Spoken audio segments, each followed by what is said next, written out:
Salut à tous, aujourd'hui je vais vous expliquer la cuillère MEPS Lusox numéro 2.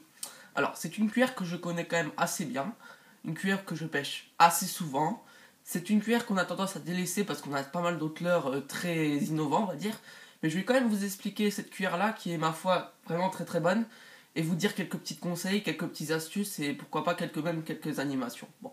Alors déjà avant de parler des animations de la cuillère, je vais vous détailler un petit peu la cuillère. Alors déjà pour la Lusox, il existe deux principales coloris, alors le doré et l'argenté.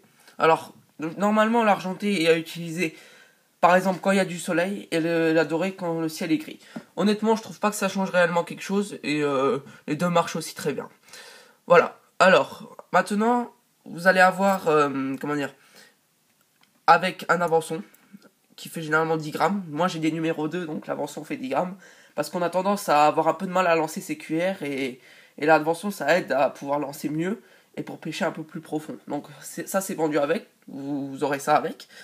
Maintenant vous avez l'étrier qui sert à faire tourner la cuillère mieux. Vous avez le triple normal de base. Un pompon rouge qui a un signal son pour le brochet, c'est là où il va se focaliser dessus et c'est là qu'il va taper forcément. Voilà, alors bon, dans la palette il y a écrit MEPS, un numéro 2, donc voilà, c'est la numéro 2. C'est la cuillère là que je la trouve la plus polyvalente parce qu'elle permet de prendre des petits brochets, genre des 20, 30, 40 cm, et aussi quelques beaux brochets comme des 90, voire des mètrés. C'est une cuillère qui vaut pas très très cher, elle vaut 4,50€, donc honnêtement, quand vous comparez à certains leurres du style le Kikra Filex, cette cuillère là est vraiment pas du tout chère. Donc c'est quand même assez cool à utiliser. C'est une cuillère que je conseille quand même principalement aux débutants parce que ça permet de pêcher en linéaire. Mais il y a quand même quelques animations à savoir. Voilà. Alors, moi ce que j'utilise comme animation, généralement pour la cuillère on utilise du lancer ramené en linéaire. Donc vous lancez, vous jetez et vous ramenez tout simplement. Moi j'utilise ça mais pas que. Par exemple, pour le brochet, moi j'utilise cette animation là, normal, linéaire. Mais des fois, ce que je vais faire, c'est que, par exemple, je sais qu'il y a une fosse à l'endroit où je pêche. Donc, avec l'avançon, l'avantage, c'est que non seulement vous lancez plus loin et vous pêchez plus profond, mais aussi, quand vous faites, quand la cuillère descend dans l'eau, l'avançon, il se met perpendiculairement et la palette, elle permet de tourner et d'être encore pêchant. Voilà. Alors ça, c'est super cool. C'est comme à peu près un spinner, on va dire. Alors, j'utilise ça quand je vois une fosse, par exemple. Il y a, je sais pas moi, 3-4 mètres. Je lance ma cuillère, je compte, je sais pas moi, 3, 4, 5 secondes, le temps que ma cuillère elle aille dans la fosse. Pendant ce temps, les palettes tournent, donc ça veut dire que le brochet peut toujours faire une attaque quand la palette elle descend. Ça c'est cool, vu que l'avançon ça aide.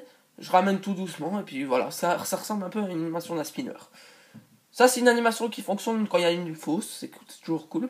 Ou alors sinon ce que je vais faire c'est que je vais, on va dire, orienter ma canne vers le bas pendant 2-3 secondes, orienter ma canne vers le haut, 2-3 secondes. Et ainsi de suite. Comme ça, la cuillère dans l'eau, elle va nager. Et ça, c'est une animation qui marche très très bien pour le brochet. Elle va un coup être en haut, un coup elle va être en bas.